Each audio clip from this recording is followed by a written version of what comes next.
I wish to thank the Prime Minister of the Lao People's Democratic Republic for the statement just made. I now give the floor to the distinguished representative of Lesotho to introduce an address by the head of government.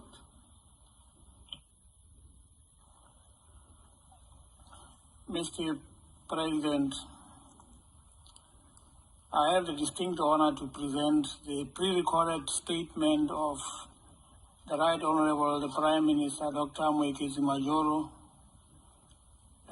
of the Kingdom of Lesotho. This is made an address to this Assembly on this auspicious occasion.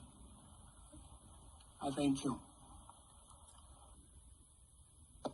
President of the General Assembly, Mr. Secretary General, Excellencies, ladies and gentlemen. Mr. President, at the outset, Lesotho wishes to extend its appreciation to you for organizing this important high-level virtual meeting to commemorate the 75th anniversary of the United Nations. The UN adoption of the 17 Sustainable Development Goals, which are to be achieved by 2030, is a trajectory to the future we want. This celebration comes at an opportune time, labeled the Decade of Action by the Secretary General.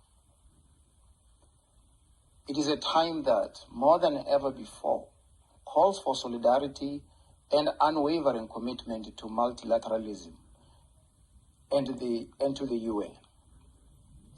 It is thus my fervent hope that in resolving not to leave anyone or any country behind and accelerating the achievement of the 2030 Development Agenda, our respective countries will, from now on, find ways of working together.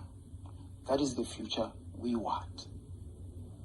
Mr. President, as we celebrate 75 years since the formation of the United Nations, it is also the right time to reflect on the vital role of international solidarity and collaboration to effectively respond to the numerous global challenges and impacts of COVID-19 pandemic, particularly in vulnerable countries in special situations like Lesotho.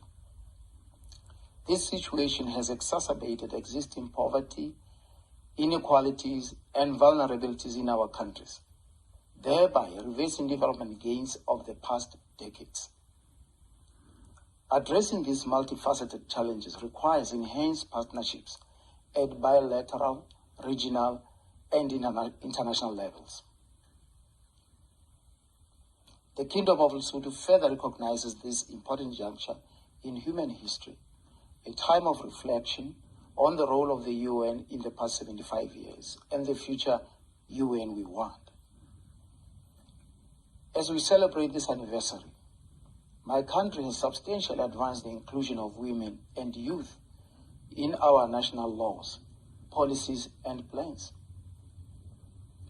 This has been achieved purely through implementation of principles and guidelines as agreed upon by member states and as enshrined in the various international human rights conventions that Lesotho is a state party to.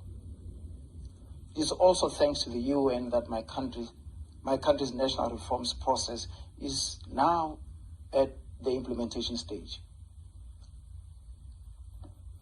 We cannot achieve the United Nations we want without the reform of the highest decision-making body in the UN system, the United Nations Security Council. Taking into account principles, objectives, and ideals of the United Nations Charter for a fairer world based on universalism, equity, and regional balance, Lesotho firmly believes in the enlargement of the Security Council in both the permanent and non-permanent categories. In today's globalized world, it is indefensible and not comprehensible that decisions which bind us all are left in the hands of a few. Global security is not a privilege and should not be the preserve of a handful. The reform of the Security Council should take into account the aspirations of Africa as stipulated at the Ezulwini Consensus, which has not only received overwhelming support from member states but is without any express objection. Transparency, inclusivity, and democracy must inform the work of the entire United Nations system. In conclusion, Mr. President, Lesotho wishes to reaffirm the need for an enhanced multilateral system underpinned by the principles of unity and solidarity. We therefore look forward to working closely with the rest of the member states and the UN system. I thank you for your attention.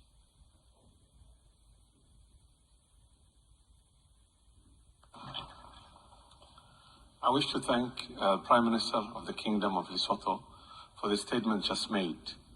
I now give the floor to the